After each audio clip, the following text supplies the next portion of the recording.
Դուք առավելագույնն եք ուզում, դուք անհնարինն եք ուզում, դուք ուզում եք Ադրբեջանի կազմ վերադարձնել Ղարաբաղը։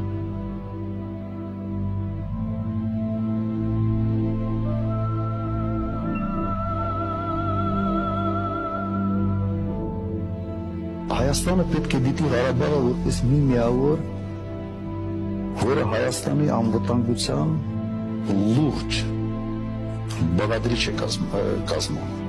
առանց որի Հայաստանը չափազանց կթուլանա։ Շուշի մի հատ դժբախտ,